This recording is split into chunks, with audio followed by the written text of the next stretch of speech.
Hi guys, so today we are going to solve this question, longest common subsequence.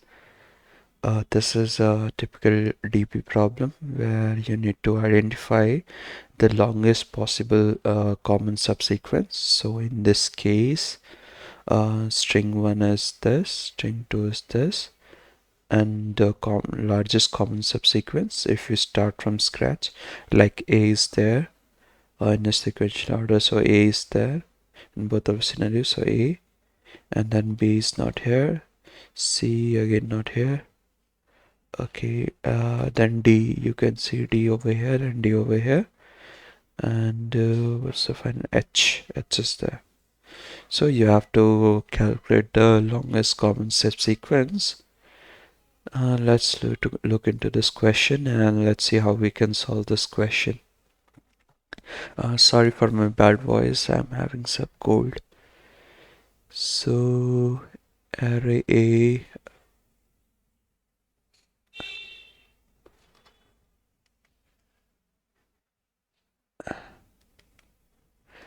let's just take this example, A, B, C, D, G, H. A was A, A, B, C, D, G, H.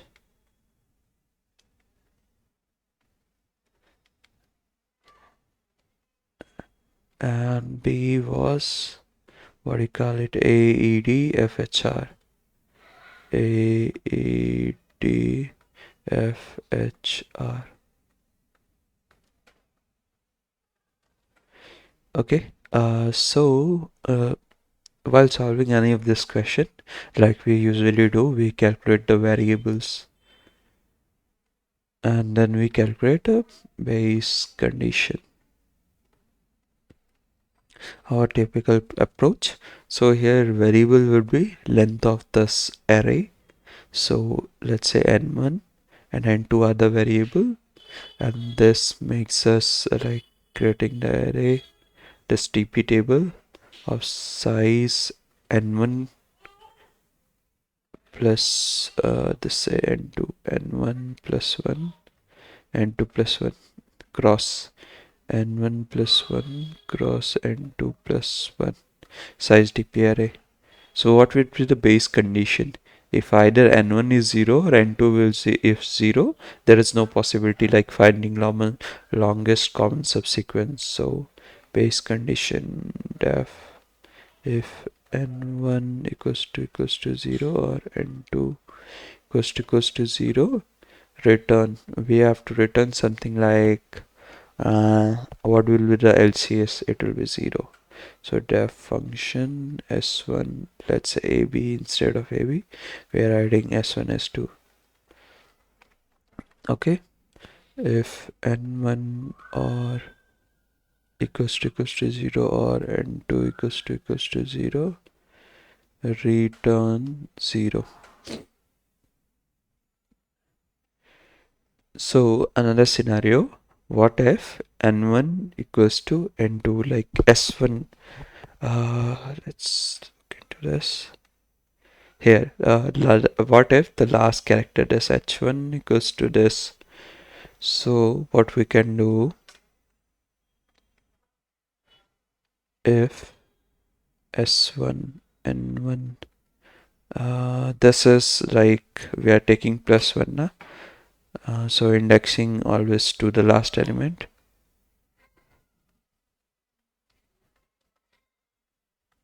Here we'll return 1 plus, because the count we are adding, and then the function function is s1 s2, and we'll subtract 1 from each one, 1 minus 1 and 2 minus 1, and else we have to return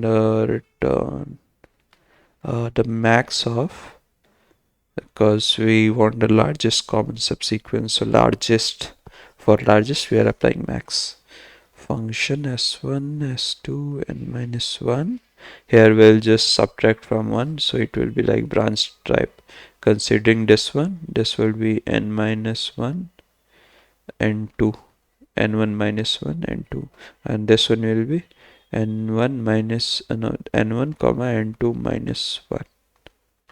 So again considering both of the scenarios, n1 minus 1 n2 comma function s1 s2 n1 n2 minus 1. So that's it, and your question is solved. So for memorizing, what you can do is create a table, uh, create a dictionary and try to store if n1 comma n2 in mem, return mem n1 comma n2, and here you can store like mem n1 comma n2, and here you can return. So this will be our top-down approach. Let's look at bottom-up approach. So again, it won't be any much difference, like creating the DP of size n1 cross n1 plus 1 cross n2 plus 1.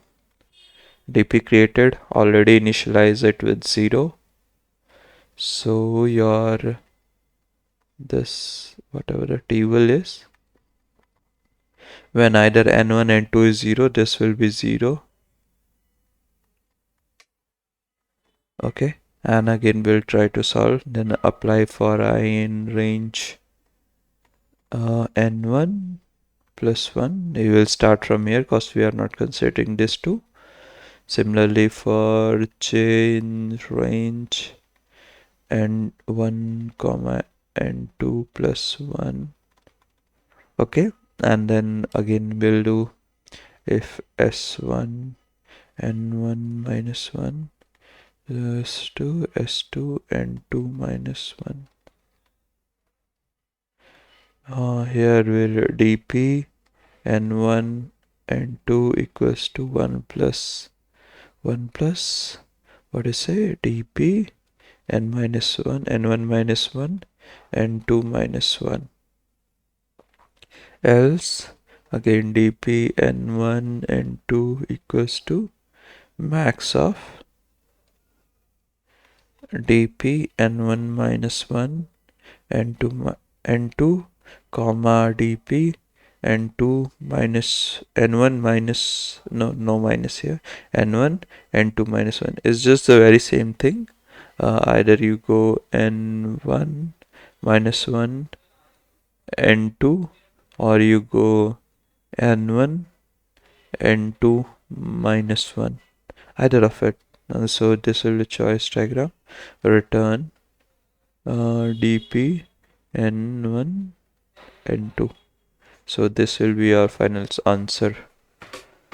Okay, so let's head over to the code. I have already tested it out.